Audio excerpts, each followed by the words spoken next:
a typology like autism, ADHD, dyslexia.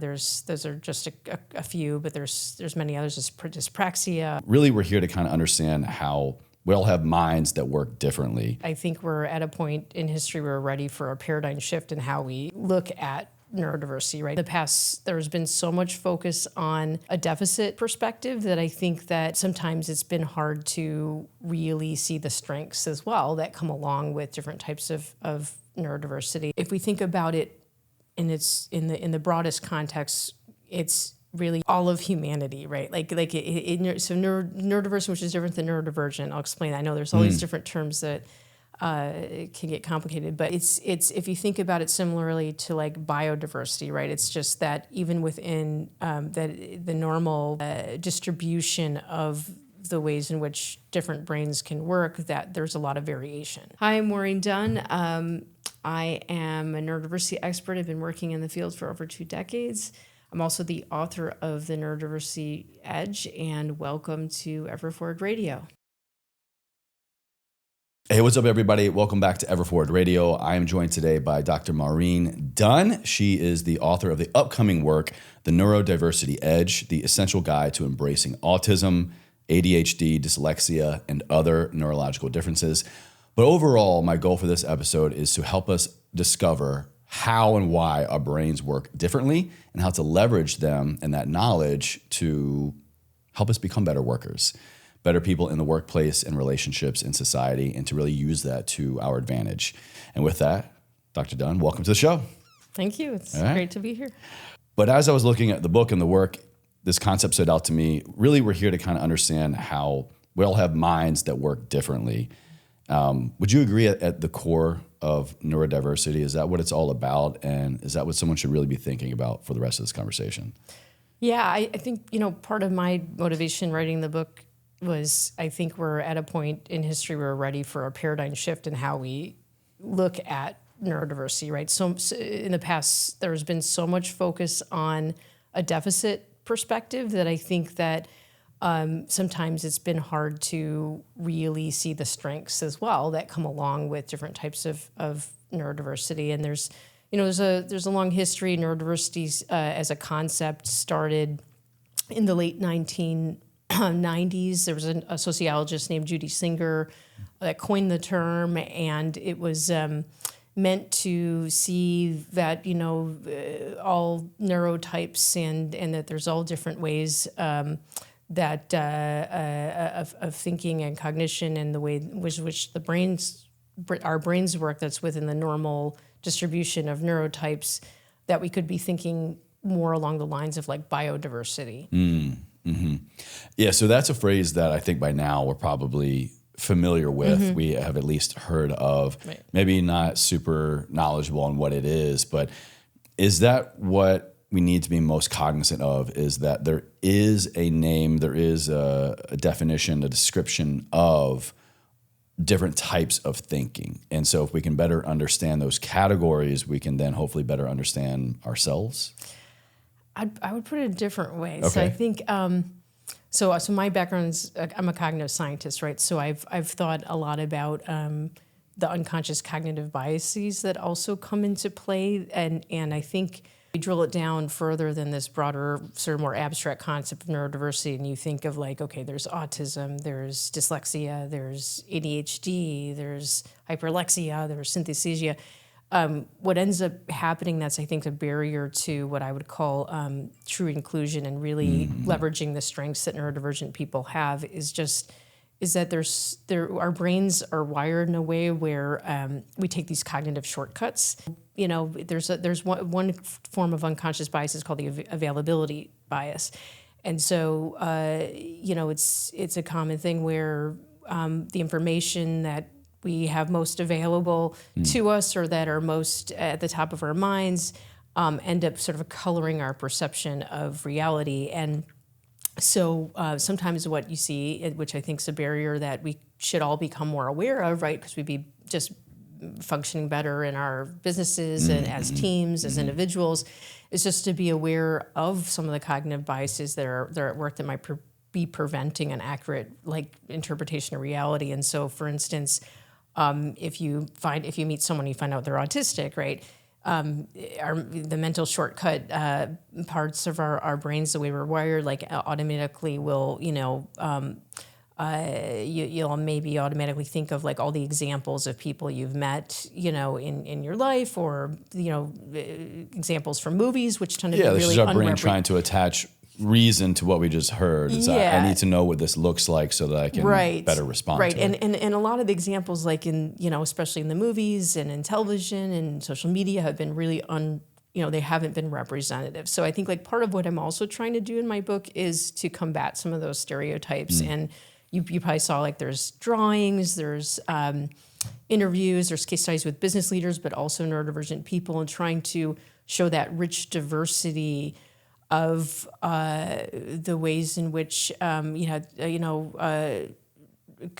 cognitive diversity manifests itself. That it's there's a lot of nuance. That there's overlap too and there's overlap with different neurodivergent conditions and like strengths that come along it. So I think part of my goal too is like to try to get people to understand this and really truly appreciate and value neurodiversity.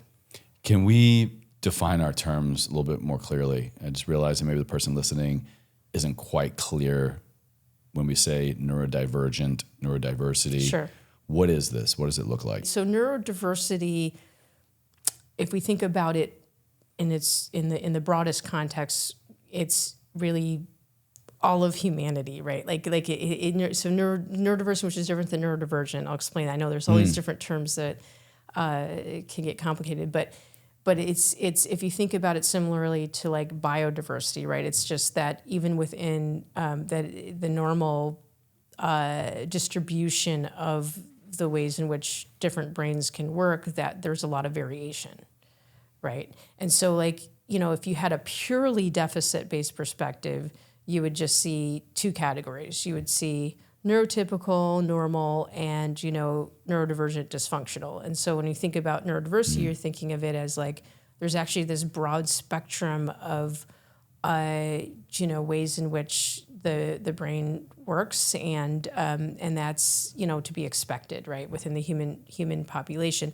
Then there's the term neurodivergent, which sort of distinguishes people that either have been diagnosed with or identify with, a typology like autism, ADHD, dyslexia. Those are just a few, but there's many others. There's dyspraxia. There's what's that? Dyspraxia is when someone has some challenges in more like motor coordination. Okay. There's hyperlexia. What's that? Hyperlexia is where there's usually it's diagnosed in childhood, where there's precocious reading, where there's one is reading much earlier than would be developmentally typical. And that seems like a good thing, right? It could or a be, surprising but thing? I mean, actually, and I had, as a child, hyperlexia myself, so we could talk about that. But it's, I was reading it fluently at age 3. For some people, it also, again, like, the one difference between neurodivergent people and neurotypical people is a lot of neurodivergent people tend to have what we call spiky profiles. So like there may be, they're less even, so there may be like a lot of gifts, but then there's also like, there may be more challenges too. So it's just, okay. So that's, and I don't like to generalize, but that's one of the things. And so people with hyperlexia, it's good to be reading early. And I hate to use the word good. I try not to say good or bad too often, especially when we're talking about things like this. But surface level, if somebody or a parent will say, "Oh, my kid is reading already at 3," and their peers, it takes them till 4 or 5, maybe. Most people wouldn't go, "Oh, I need to get this checked out." Like that's something that's not, right, categorically quote normal. I see, and and there's different. There's 3 levels of hyperlexia, and there's so there's different versions too. But there's I guess with anything that's any atypical I would challenge that term too, because I just think we're all just people and we all have strengths and challenges, and that's a big part of my book, as you read. But there's just we all have unique profiles. Like even like for me, my hyperlexia reading so early, like I still have some challenges with because I can read like 10 books a day because I'm doing it differently when 10 books a day? I can. And retain the information? Yeah, but I don't do it with fiction because I'm not sounding out each word. So it's like I'm like bypassing the phonological loop where it's just my eyes abstracting information. And I've been doing that since I was like 3. But the sort of the flip side of that, though, is I'm getting at something you said is a good thing. Like, yeah, it helped me like do my PhD at Oxford, and it's like there's been a lot of do a lot of very extremely interdisciplinary work. Hell of a learning curve, yeah. But at the same time, like if you occasionally I might mispronounce a word and you think I'm dyslexic, but I'm not. I'm hyperlexic. But it's like your brain is going so fast it kind of skips over. Well, I have such a strong orthographic like because I was reading so much earlier than I was speaking. That it's like my brain, if I've read something before it's all still right there. Yeah, if I read something before I've heard it, a word, it's like that's what sticks in my brain, and then I have to kind of like become conscious of, oh wait, no, that's not how you pronounce that word. Wow, interesting. That's so there's so for everything there's plus and minuses, I guess. Yeah. I was looking up some information on Google, as one does. And they say that neurodiversity is a popular term that's used to describe the differences in the way people's brains work. Mm-hmm. The idea is that there's no, quote, correct way for the brain to work. Instead, there is a wide range of ways that people perceive and respond to the world, and these differences are to be embraced and encouraged. Mm-hmm. When I read that, it kind of made me just go, kind of, no duh. Am I alone in thinking that, of course, everyone's brains work differently. Therefore, we're going to learn things differently. We're going to have different strengths and weaknesses. Is this just an old mentality that finally now has a label to it, and therefore we are kind of dissecting it more? Is this not obvious or plain information that, everybody's different? To me it is, but, I guess where there's real deep work that needs to be done is more in the corporate world. So like, and in, so it's more from like an inclusion, diversity and inclusion kind of aspect. I take a deeper approach of like, just, it should be obvious, right? Let's, like here, there's really a lot of value in appreciating, including cognitive diversity. And I could give you all sorts of really interesting examples, but, unfortunately, like there was a study in 2020, the Institute of Leadership Management UK, and over 50% of employers openly admitted they would not hire neurodivergent people. So there's still across the board. It wasn't just if they were dyslexic, but anybody across the board that fit the neurodiversity. And this was openly admitted. So you can imagine like the the truth. So there's still like, and I found this, it's amazing to me what I've experienced or I've seen in general, just how deep some of these unconscious biases are, because I just think people need to be, they need to meet more people, right, that sort of shatter some of the stereotypes or to get over some of these biases. But there is a real problem, I think, especially in the employment landscape. So like neurodivergent people across the board, whether, if you include into the mix dyslexia, autism, dyspraxia, ADHD, it's 30 to 40% unemployment rate, right? And then you compare, of the current workforce is 30 to 40%. Yeah, and we're talking up to 20% of the global population. Like this is a huge part of our world, right? And now, is that just kind of a higher statistic because now we have a name for it, or has this always been the case? It just hasn't been as self-identified or identifiable. Yeah, I mean, I think things have actually improved in terms of like awareness, and it's just that is somehow even with the progress we've made, because I've been doing this a long time, and even with the progress that we've made, there's a lot more like awareness, but somehow that hasn't translated into what I would call like more authentic inclusion, and because that gets into doing deeper work on an organization of like having a culture that actually genuinely appreciates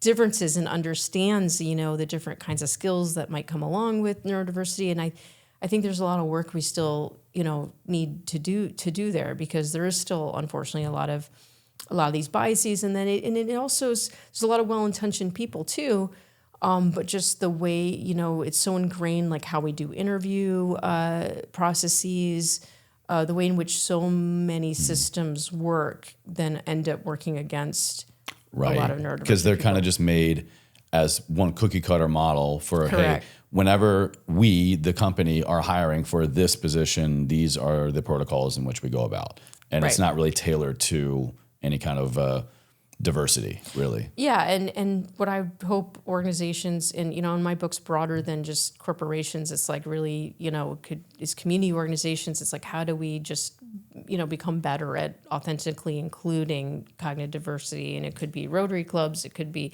schools, it could be corporations. But yeah, I think there's a standard way that things have been done, and it hasn't, there hasn't been a lot of rethinking of the consequences of that. And I think that we're entering this new, a new economic climate, right? There's a structural labor shortage, with the integration of AI, with so many changes that are about to happen. At least the position I'm taking is, employers in particular should be really, really seriously thinking, not just about like what technology systems they're integrating, but how they're thinking about their human resources portfolio, how to attract unique talent. We really need some unique problem solvers, but then that also means that, we need to be more flexible, right? With how we're thinking about recruiting, how we're going to attract talent. That's and I think if employers do make those changes, everybody will perform better. Everybody will thrive. Let's role play a little bit here. So let's say I am a person, and I'm in the neurodivergent category. Maybe it'll be more beneficial if, let's say, we get more specific. I have ADHD, and I'm in the job market. What are some jobs, types of jobs, categories, career spaces that I might be just out of the gate better suited for, and therefore have a better professional relationship in that experience? And what might be some that, in your opinion, an ADHD person might really struggle with? It might not be the most conducive career field for them. Right. Yeah. It's definitely, that's a really important question. So, in my book, so I interviewed a lot of people throughout the years, and it's interesting because I document this in the book. Like, for instance, there's an ADHDer who's been, in the same position in finance for, over a decade. And what made this huge difference for him, for instance, was that he was given the freedom to work from home and design his own work environment. So like he designed, So same job, it just went remote? It went remote, and he like, designed this whole workstation in his garage that like really worked for him, where he could, it's okay if he was hyperactive, he could like, be jumping around or singing, and, and so his performance skyrocketed after he was given that kind of freedom. And so like what was interesting in his example was like, there was a shift from, okay, you need to be in the office every day at your little workstation, from we expect a lot from you, we expect to see results, but we'll be flexible on how you achieve those results. And so he like designed this workstation that just really worked for him. And he's, extremely happy. He's, he's been way more productive, feels, and I know there's like a lot of controversy, right, about the work from home. And couldn't the argument be made like anybody could benefit from that as well? You don't need to be neurodivergent to go, oh, wow, if I had the opportunity to create an environment, a work environment that I actually enjoy, I would be more productive, or would enjoy my work more? Sure, yeah, and it's definitely an ongoing debate. I think one of the differences, though, is that for someone like him, he was spending so much time and energy at the office, just what we would, in the neurodiversity community, what we call masking, right? Like where there's so much, sometimes What is there's so this? much. What is masking? Yeah, so masking is when a neurodivergent person is spending like extraordinary amounts of time and energy trying to hide their neurodivergent traits to appear more normal. And it's, generally speaking, it's not in the best, it's not a good thing. It's better if we can all just become more tolerant of people being Anybody a little more suppressing quirky, their true right? nature is not a good thing, especially in the long run. The more you stuff down who you are and how you operate or how you want to truly and fully live your life, you're going to be hit with so much friction with that. However, I'd also say, like, I've met a lot of neurodivergent people where they're really best suited to entrepreneurship too. So I had a feeling that for me, it stuck out so much that, if I could be in a position where I have the most flexibility, the most potential, there are literally no parameters on what I need to do, how I need to do it. You need structure, of course. You need to kind of get your ducks in a row, but there's no one else there really telling me what to do or how to do it. Would you say that neurodivergent people are better suited for entrepreneurship, and overall in the professional environment, entrepreneurship would suit them majority? Talks about how there's actually a lot of our most prominent companies run by neurodivergent people, right? So I think that there's definitely and there's research about it too, a connection with entrepreneurship and neurodivergency. I'd also say, though, on the flip side, I have met people that are neurodivergent, which they would prefer to work for a company and to have a more I guess stable work situation, but have not been successcertified. Would you say is that more category specific, like under the umbrella of neurodivergent person, but just certain diagnosis or just certain?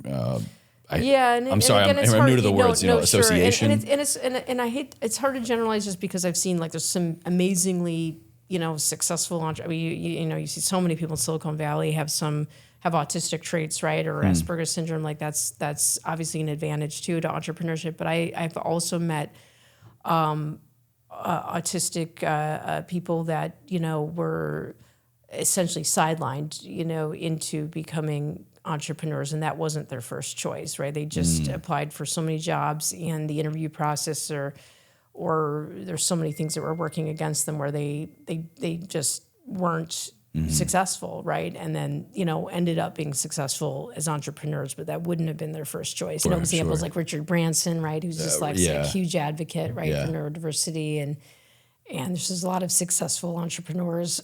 The JetBlue founder, ADHD. In a lot of stories behind great entrepreneurs, I hear a lot of dyslexia and a lot of ADD, ADHD. Why do you think that is? To become an entrepreneur is, there's a lot of risk taking involved. You have to be a certain kind of person that has a tolerance, I think, right, to say for the that least, level of risk. And I think neurodivergent, for some neurodivergent people, it's a natural fit because there may be so much creativity, there might be so much out of the box thinking, and it's where they feel that they most naturally fit, right? But what I would also argue, and what I say in my book, is like, a lot of the large corporations where there maybe hasn't been as much effort in becoming more neurodivergent friendly, where there's maybe strategies that in my opinion haven't been very effective, like they sort of tick the box, let's check the box. We have X number of neurodivergent people that are in our company, but it's really not, they're not really doing the deeper work of changing their culture. I do think that some of the larger corporations, to be successful in the future that we have ahead of us, that they would maybe even benefit the most to have to go out of their way even to include people that are really thinking differently. And something I worked a lot on is this concept called neurodiversification. When you look at the larger companies, especially, like there's such a risk of blind spots and groupthink. You don't want everyone in that room, whether it's on the board of directors or whether it's the executive team or or a product team, you don't want everyone to be cognitively or perceptually or analytically correlated, right? And so one huge advantage of going out, making sure that you're creating a culture that is neurodiversity friendly is that there's huge, in my opinion, competitive benefits to corporations that, and it's not expensive to do, but to just go to make it a priority, right? And to not just farm out, to some outside firm to say, okay, we're supporting for neurodivergent people we have, but to go to really look at your own culture, right? And to create a culture at the level of DNA where we're embracing, there's a true appreciation of embracing differences of all kinds, including neurodiversity. And there's even research about like how that massively increases innovation, like when there's huge amounts of psychological safety, going to be somehow penalized for, having a different perspective or speaking up, if they see a different path that they think could be better. And Google even did some studies, it's called Project Aristotle, where they studied all their teams, and the most successful innovative teams were not the ones that had the most resources. They, or even, what they thought were the most talented employees, they were the ones that had the highest level of psychological safety. Really? Wow. Mm-hmm. And so for this, I think like even the bigger companies, like putting a priority on this is going to be hugely valuable, I think, especially in the future we have in front of us, where there's if you have all these people that are like cognitively correlated that think similarly, there's a huge risk of blind spots. There's a huge risk of missing some important piece of information, or not seeing things from a different angle. And I think even like all boards of directors, in my opinion, should have someone who's just coming at some of these problems from a different angle. Mm-hmm. It makes me kind of think about change in the world, in our communities, in our world and the world. And you can kind of go either way. You can go, individuals need to change. They need to stand firm in who they are. They need to know their boundaries, know their truth. They need to know how they should and want to show up in the world to get the change that they want, but also it takes that kind of larger scale macro level of like systems need to change. Diversity and inclusion needs to be more common. These larger scale organizations need to be aware of the things so that they can be more inviting for the individual to go, oh yeah, this is where I belong, and like I can stand firm in who I am, and this is a safe space for that. With neurodivergent people, which way do you think really does the scale need to shift in order to maximize the potential here? Is it the person who is or thinks they are on the neurodivergent spectrum needs to really educate themselves more on how does my brain work? Why does it work differently? And I need to learn these things about it and develop a level of comfort with that and become more empowered so that I can know where I need to go show up in the world? Or is it going to be better suited for these organizations, employers really, to go, we need to make ourselves as attractable and safe as possible to bring these people in to kind of allow that to blossom? Mm-hmm. Yeah, I think that both are important, but I think where there really, in my opinion, needs to be a paradigm shift is where we're thinking about neurodiversity from what I would call like a community perspective rather than evaluating just individuals, and comparing them to like this normal standard of, or what we've in our minds invented as a normal standard of how things are supposed to be done. And one of the examples I've came across, and I bring it up briefly in my book, which I think is really fascinating, is there's some researchers that now believe that there's a minority cohort of bees. So in general, bees are programmed to do what we call the waggle dance, right? And so I know. So there's this waggle dance where the significance of it is that it's how the bees communicate throughout their community and their hive. where to find the already known sources of pollen, right? So And they communicate this via a dance. That's right, via the waggle dance. But there's about 20% that just ignore the waggle dance and that go off and seemingly just like randomly fly off and, don't look like they're doing anything productive. And so the researchers that were studying this, like, I guess it was discovered then that that 20% actually, is responsible for, discovering a disproportionate number of new pollen discoveries. So like the 80% that sort of, just are programmed and do the waggle dance, like they're communicating effectively of where the known sources of pollen are, but there's this other 20% that sort of ignore those instructions and, go fly off, but then they're discovering new sources of pollen and and helping the whole community thrive, right? Interesting. And so I think it's super fascinating because I think it, I don't directly compare non-waggle dancing bees to neurodivergent people, but I think there's something to be said of like trying to appreciate and value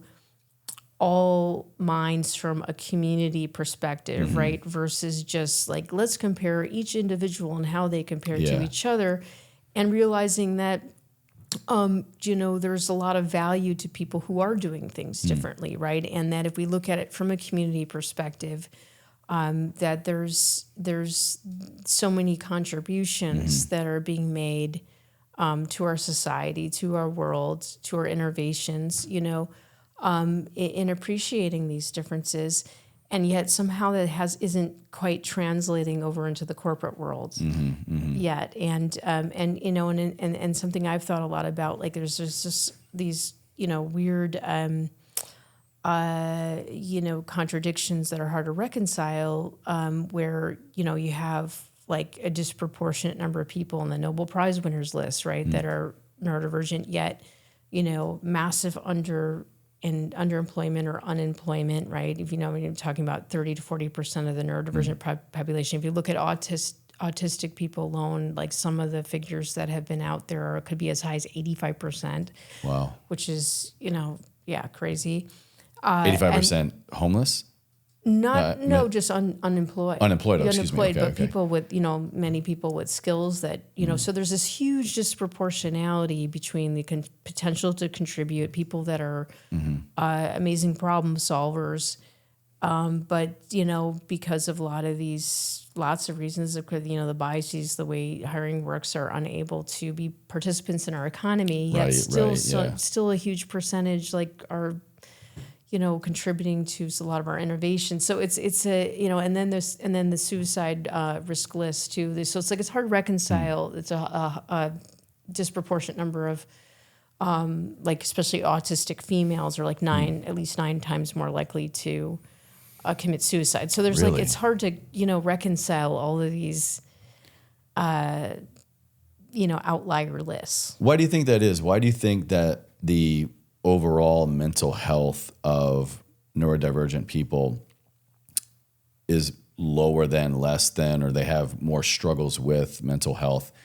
Is it a matter of internally, biochemically, physiologically, there are just more challenges that are not enabling them to maybe kind of be more baseline than non-neurodivergent people? Or is it just they struggle so much more because they struggle to find their place in society, struggle to find their place in employment, and of course, that's going to add poor mental health to anybody. Yeah, I think you nailed it. I mean, a sense of belonging is so important, right? And it's really hard, I think, for some people to find their tribe, and the there's a lot of research about some of the highest risk categories are autistic females that have above average intelligence, and from what I understand, in the neurotypical population, higher IQ actually is protective of suicide risk, but in the autistic population, I think there's if you become increasingly aware that you're different and you don't fit in, and you don't really know where you fit in, right? that's a huge risk. And so one of the things that's been really good, I think, about the neurodiversity movement is there's just it's a global community, and we've all kind of found each other online. So like there is that sense of a community and identity. I'm not I alone. actually think has been really powerful. Now, if I'm someone who struggles day to day, I'm like, just how I operate or how I want to operate, it's just different. I feel like I'm just working uphill all the time. My brain doesn't work this way. I don't do well with standardized testing. I don't do well with standardized this, that. If I feel this sense of struggle to the typical work environment, the typical way of living, does that mean I'm neurodivergent, or am I just different? Well, I think I go back to this, that I think it's important to recognize, cause I think sometimes neurodivergent people get branded as like a level of otherness than beyond. I mean, we're all still human beings, right? And everybody's got challenges and weaknesses, some more than others. And I think, but I think it's, some people want to seek out a diagnosis to learn more about, themselves. And then other people feel like they, have collected enough evidence, whether it was historical or whatever, that they're clear. They know that, they can go seek out a diagnosis, but it's, in their minds anyway, clear that they fit that, that community and become part of the community, which I think is also protective, right, from a social standpoint. But I think finding your sort of tribe, right, ends up being super important. Yeah. Is there benefit? Is there an upside to seeking medical attention and getting a clear diagnosis, or not getting cleared of it, or getting diagnosed? Yeah, I think so. I mean, everybody's, has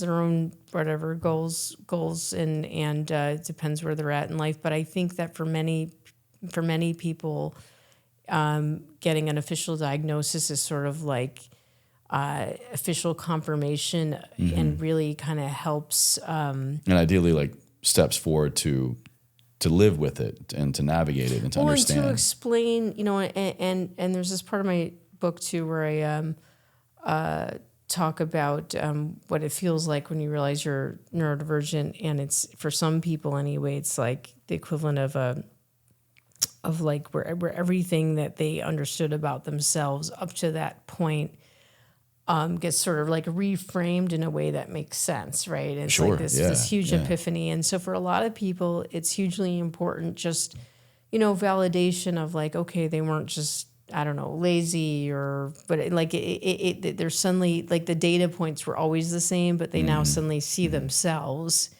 through this lens that makes sense, that where there's a more elegant order to their lives. And then there's this, they become part of this huge community that they could, develop friendships with and identify with. And so I do think it's helpful, but I also think that, there are a certain percentage of people that have always known that they're, different and are at a point where they don't necessarily seek out a official diagnosis. But I think, so I think it depends on the situation. But for some people, it's really helpful because then they could seek out support, that maybe they haven't been getting, right? And that could make a difference. Now, let's kind of go on the other side, on the employer side of the coin, or even just coworker. We are someone who is working with or is hiring, is supervising, managing, leading someone with neurodivergence. What are some general things that we can do to make that working dynamic better, to maximize the potential and our role and theirs, and hopefully, a rising tide raises all ships, right? Yeah, I absolutely. So something I've been working on, and I call it the pyramid of neuro inclusion, and the reason I built, it's based on years of research, but it's I think, regardless of your position, right? You could be the CEO, you could be a manager, but you could also just be an ally, right, in the company. And I think it's important to be aware that one of the, I would say like one of, if not the most important thing is to make sure there's a culture of psychological safety and that, there's like zero tolerance for bullying and for allowing, behind the scenes, right? People making fun of someone. Sometimes someone doesn't even have a diagnosis, but like there's, neurodivergent traits, right? Someone that might be what we call stimming or just doing things differently.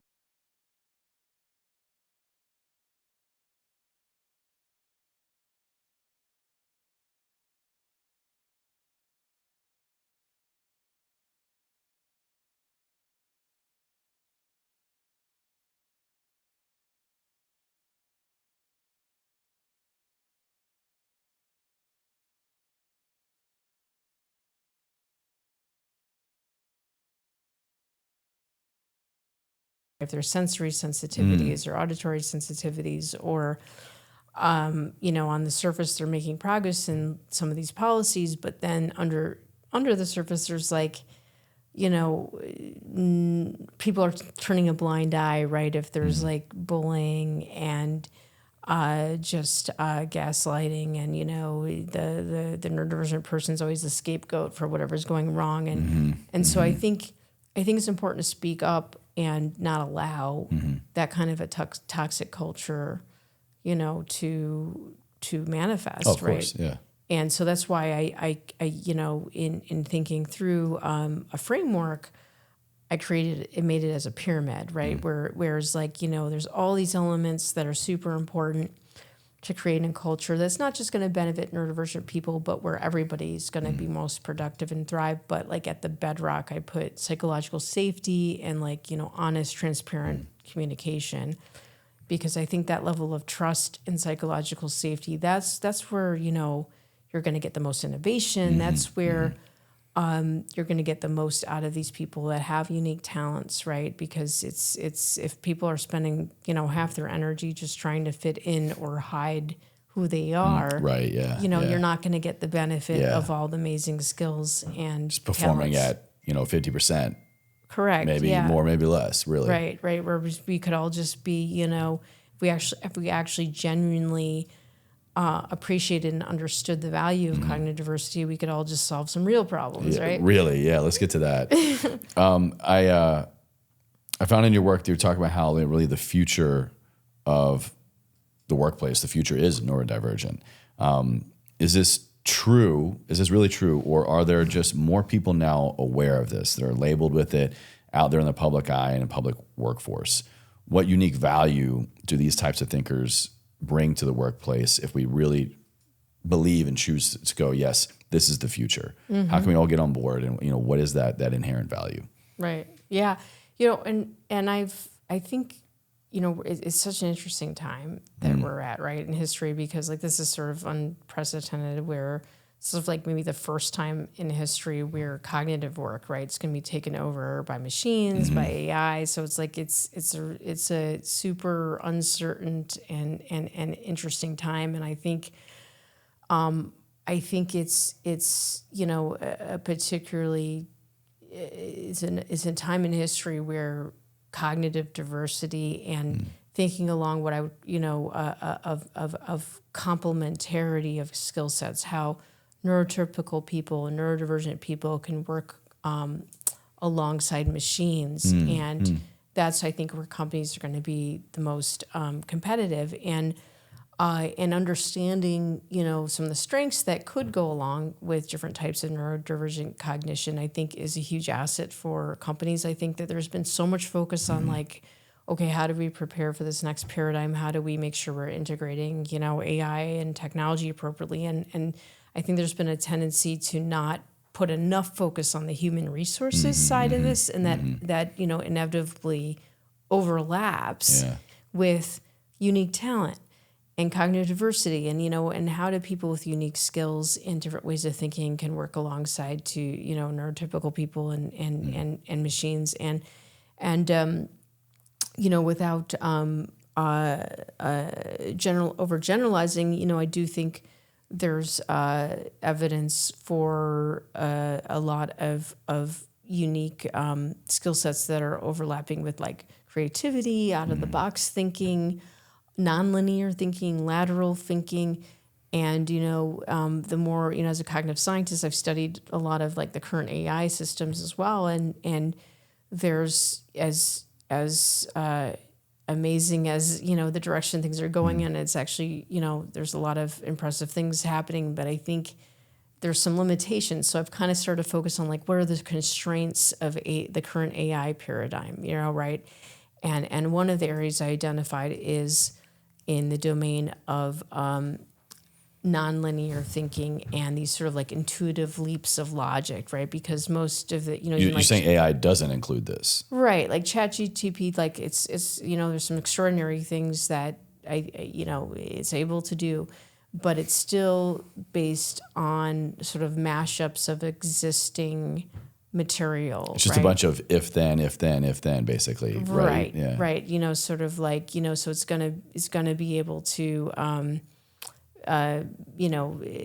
build linear progressions of thinking and problem solving faster than most human beings, but it's not going to make connections necessarily between like, different domains of material that are less or the types of human experiences we might have where, you connect an experience of a scent of flowers at a friend's funeral to, some other experience you had at a botanical garden, and then it, just all these sort of more nonlinear intuitive leaps of logic, I think, is outside of that map.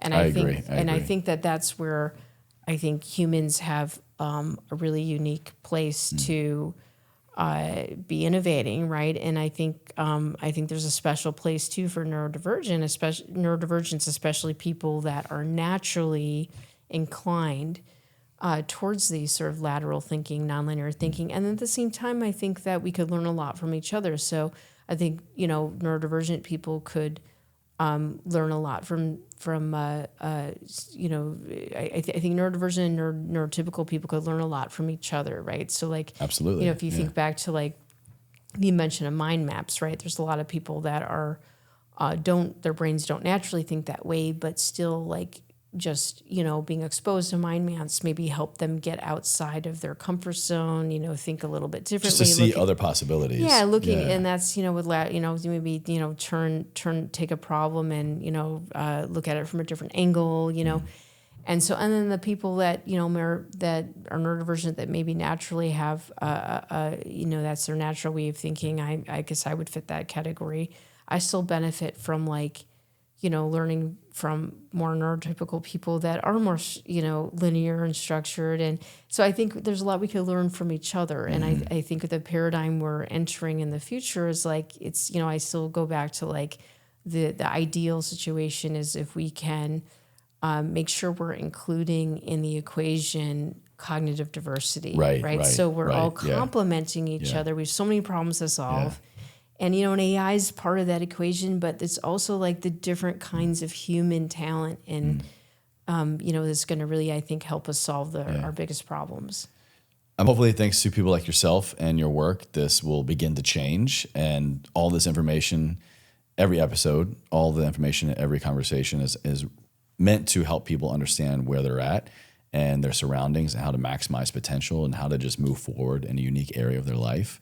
So my last question for you, Maureen, is ever forward. When you hear those two words, what does that mean to you?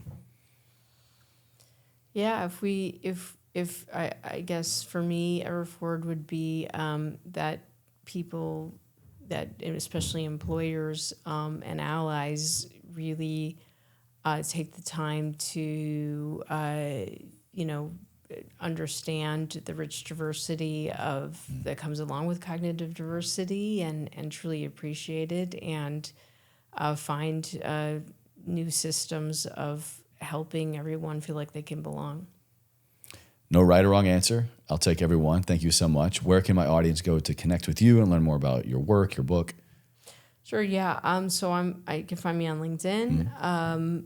And also my book. I have a website if you want to learn more about my book, which is www.theneurodversityedge.org. All linked down in the show notes, video notes for you guys. I got that linked for you, no problem. This was very interesting and eye-opening for me in a lot of different ways. So thank you for sitting with me and helping me understand neurodiversity even more. Like I said, this is a totally new topic for me in the show, and I'm eager to keep learning more. That's what thank you so my much for aspect is inviting all me. about. I really enjoyed this, and this was a great conversation. My pleasure. Thank you.